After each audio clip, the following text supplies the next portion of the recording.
sejahtera buat kita semua. Saya Dr. Jerry Tobing, spesialis THT-KL, staf pengajar dari Fakultas Kedokteran Universitas Metodis Indonesia dari Departemen THT, akan melakukan skills lab tentang bagaimana cara mengambil benda asing di hidung dan di telinga. Mudah-mudahan video ini dapat bermanfaat bagi para mahasiswa dan juga bagi orang yang ingin mempelajari bagaimana cara pengambilan benda asing di hidung dan di telinga. Kita akan memperkenalkan alat-alat apa saja yang akan digunakan untuk proses pengambilan benda asing di hidung dan juga di telinga. Untuk pertama, alat yang dipersiapkan adalah lampu kepala. Ini lampu kepala, ya. Kemudian dipakai spekulum hidung untuk membuka hidung. Spekulum. Ya, nanti kita pelajari bagaimana cara menggunakannya, cara memegangnya. Kemudian ada kuret cincin. Ada bolong di tengahnya, ya. Setelah itu ada kanul suction beserta suction. Ini kanulnya, ini ada nomor 6, 8, 10, ya, beserta suctionnya di situ. Kemudian kita gunakan dan siapkan forceps alligator.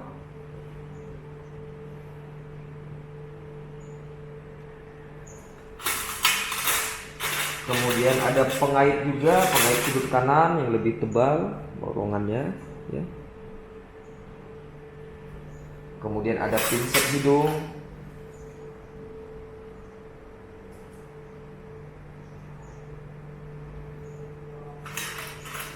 Dan juga pengait benda asing di hidung.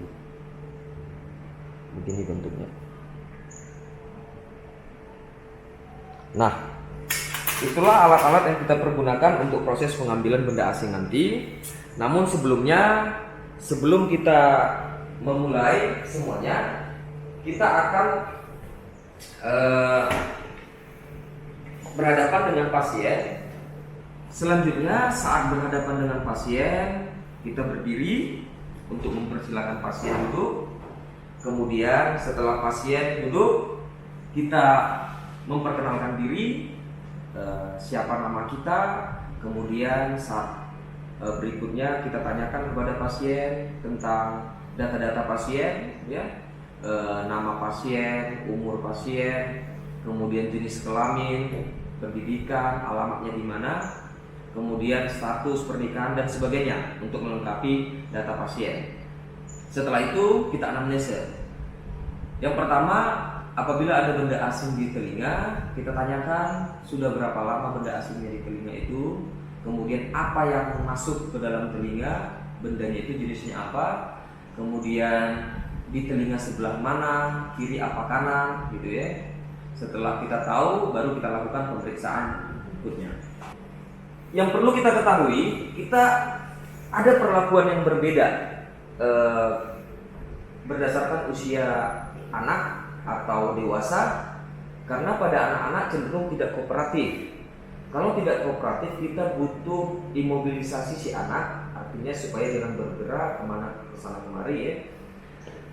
Perlu dipegang oleh orang tuanya, didekap, di mana tangan kanannya memegang kepala, tangan kirinya memegang kedua tangan anak, dan kakinya dijepit kaki si anak, posisinya menghadap ke depan. Ya, jadi ada hal khusus untuk dilakukan kepada anak-anak yang tidak kooperatif. Kemudian berikutnya kita akan melakukan pengambilan benda asing di telinga. Posisikan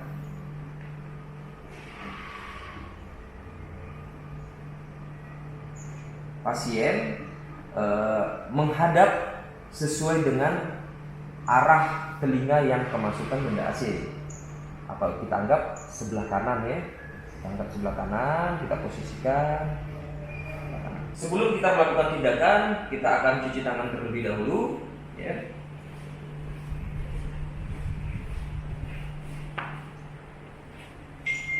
Langkah-langkahnya ingat 6 langkah. Di tangan 2, 3, 4, 5, 6. Begitu kira-kira ya, dengan menggunakan sabun. Setelah itu lap.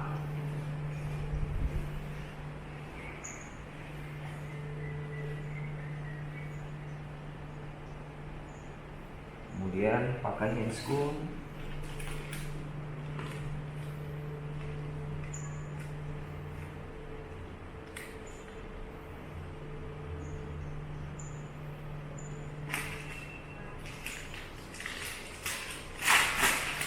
Handscoon.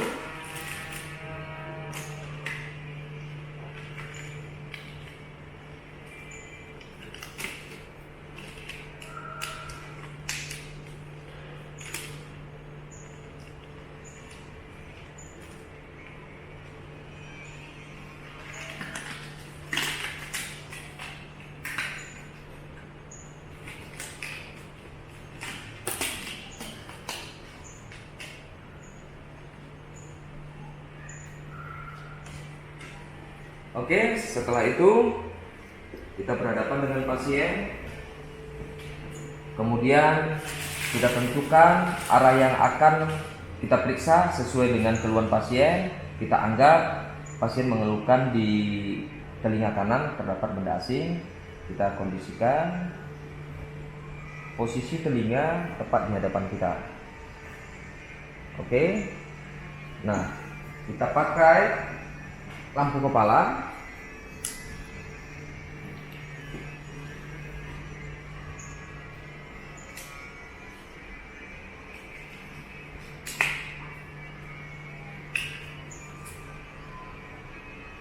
Untuk orang dewasa, cara memegang telinga ditarik ke atas, ya, ditarik ke arah atas belakang. Untuk anak-anak ke bawah belakang. Oke, kita anggap ini pasiennya orang dewasa. Kita tarik ke atas dan belakang.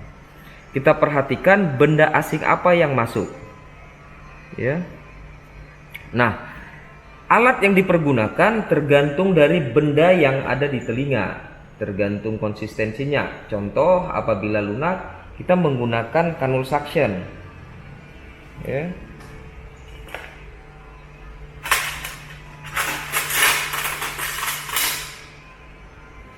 Dengan menggunakan canul suction dan disedot, ya, irigasi sampai keluar. Nah, apabila benda asingnya berupa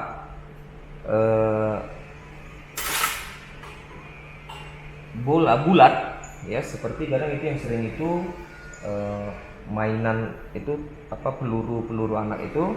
Nah, itu kita gunakan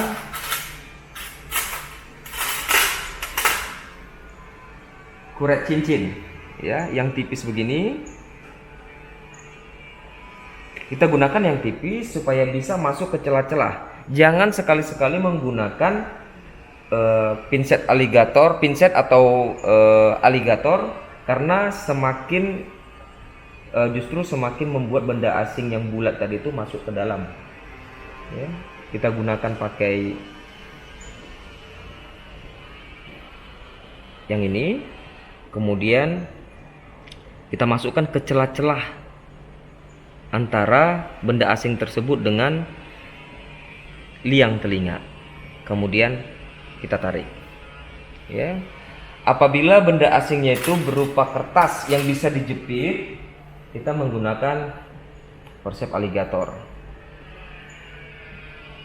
Ya.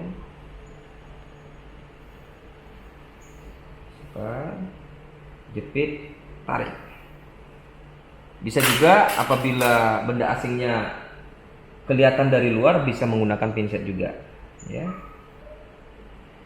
Itu untuk benda-benda yang bisa dijepit. Nah, bagaimana dengan benda asing hidup?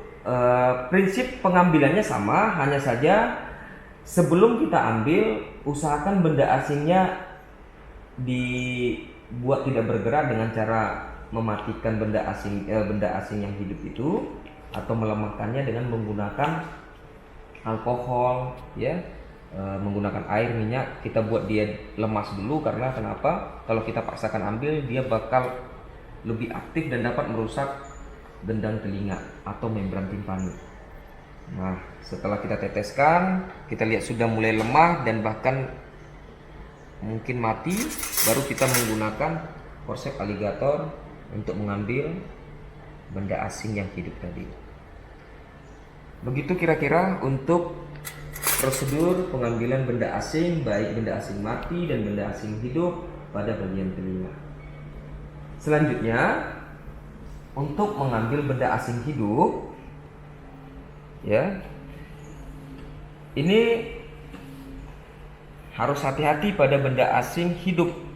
Dan prosedur ekstraksi atau pengeluaran benda asing pada hidung. Posisi pasien menghadap ke pemeriksa sejajar. Tidak perlu mendongak, sejajar saja. Kita anggap pasien ini mengeluhkan masuk benda asing pada hidung kanan. Yang perlu kita ketahui, kita harus menentukan apakah benda asing ini hidup atau benda asing mati. Karena pada benda asing hidup kita harus lebih gentle, lebih lembut, karena harus kita hindari pengambilan yang berulang-ulang, karena benda asing hidup ini bisa melakukan aktivitas yang membahayakan di dalam hidung sehingga akan membuat trauma di hidung. Kita menggunakan spekulum ya untuk membuka hidung.